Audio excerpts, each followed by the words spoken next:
To all the souls seeking silence in the night, this is Silent Night Narrator. Tonight, as the world drifts into slumber and the rain taps gently on your window, let this true tale guide you into a darker realm, where the line between what is and what might be becomes unclear. Breathe in, relax, but don't close your eyes too quickly, for sometimes true fear whispers right at the edge of your dreams. A quiet home. It all began with a silence, not the comforting stillness of a well-insulated home, but a silence so dense it felt oppressive, as if the very air was holding its breath. Even the thud of my suitcase hitting the floor was unnaturally muffled. I had been thrilled to find this spacious one-bedroom apartment in the heart of the city, at a price that seemed too good to be true. But as I stood in the doorway, a chill running down my spine despite the summer heat outside, I began to wonder whether this was truly a good deal or a mistake. The previous tenant had left behind a few pieces of furniture, including a large antique mirror that took up almost an entire wall of the living room. As I walked past it, I thought I saw something shift in the corner of my eye, in the reflection. But when I turned to look directly, nothing was there. The feeling of being watched never left me. That night, I couldn't sleep. The silence was deafening, broken only by the exaggerated creaks of old wooden boards. Around 3 a.m., I heard it, a soft tapping, like fingernails brushing against glass. It came from the living room. Heart pounding, I crept out of bed. The tapping grew louder as I approached. In the dim light, I saw it. The mirror. Something was moving inside it, a dark shape that didn't match my reflection. I froze. The shape slowly became clearer. A gaunt, pale face with eyes that seemed to glow from within the darkness. A hand pressed against the inside of the glass. Long, bony fingers spread wide as if trying to push through. I screamed, and in that dead silence, my voice felt like a gunshot. The face contorted into a grotesque grin and vanished. I spent the rest of the night curled up in bed with every light on, too terrified to close my eyes. When morning finally came, I convinced myself it had all been a bad dream, just stress and fatigue. But in the days that followed, the strange happenings became impossible to ignore. Objects began to move when I wasn't looking, just slightly out of place.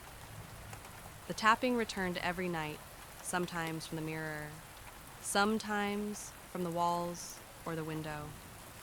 And always, there was that suffocating stillness. I tried to leave. I wanted out. But every time I made plans, something stopped me. Money vanished from my bank account. Every potential new apartment fell through at the last minute. Some days, I couldn't even step out the door. I felt trapped. A week stretched into a month. And slowly, I began to adapt to the strangeness, or so I told myself. But, deep down, I knew something was breaking inside me. It was a Tuesday night when everything changed. I was cooking dinner and accidentally cut my finger. A single drop of blood hit the floor, and the apartment seemed to shudder. The silence shattered.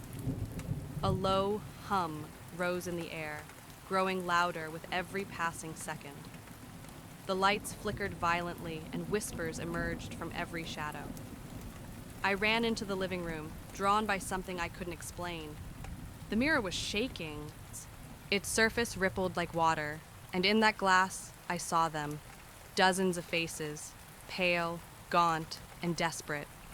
"Help us," they whispered in unison. "Free us." I stumbled back, my mind spiraling.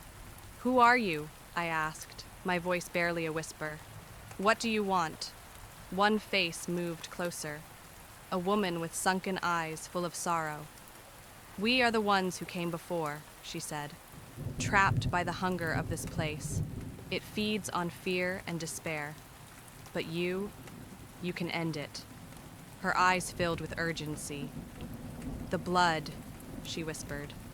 Your blood is the key. Given willingly, it can break the curse. Please, help us. The following days passed in a blur. I was torn between doubt and a growing certainty that what I had seen was real. I researched the building's history and found whispers of disappearances, of strange phenomena tied to this very unit. No one had ever lasted long here. Then I found it, a news clipping from decades ago. A man had murdered his wife and child in this living room, and then taken his own life. My pulse raced. The streetlight outside cast long shadows into the apartment and straight onto the mirror. It no longer reflected the room. Instead, it showed a dense, gray fog. From that fog, a figure emerged, faint but grinning madly. A man. His eyes locked with mine. The cut on my finger had not yet healed. I knew what I had to do. When the full moon rose, I stood before the mirror, a small knife in hand. The apartment pulsed with energy, thick with anticipation. Moonlight streamed through the window, bathing the mirror in an otherworldly glow. I took a deep breath and made a small cut across my palm. Bright red blood welled up. I held my hand to the glass. I give this freely, I said, voice trembling but firm, to break the curse, to set you free. The moment my blood touched the mirror, it began to ripple and twist. There was the sound of shattering glass, but no shards fell. A blinding light exploded outward, and a rush of wind carried with it 1,000 voices. When the light faded and I could see again, the room had changed. Brighter, lighter, as if a heavy curtain had been pulled away. The oppressive silence was gone, replaced by the subtle hum of a living city. The mirror? Now it was just a mirror, reflecting only my stunned expression. In the days that followed, I learned the truth. The building had long been cursed, a prison for lost souls, feeding on fear. But my blood, willingly offered, had broken the spell. I thought about leaving, but in the end, I stayed. This apartment, once a prison, now felt like a sanctuary. Sometimes, when the light hits the mirror just right, I see them, faces I remember, smiling, thanking me. I've stopped fearing the silence, and when I hear a faint scratch or a soft laugh behind the wall, I don't run, I don't hide. I simply say, I see you, I accept you, but you do not control me. And in the stillness that follows, I finally find peace. Sleep well tonight. And if you hear footsteps next door, just remember, it's only the rain. But if, when the story ends, you still hear it falling, know this: not everything that knocks at your window is just the wind. Sleep well, if you dare.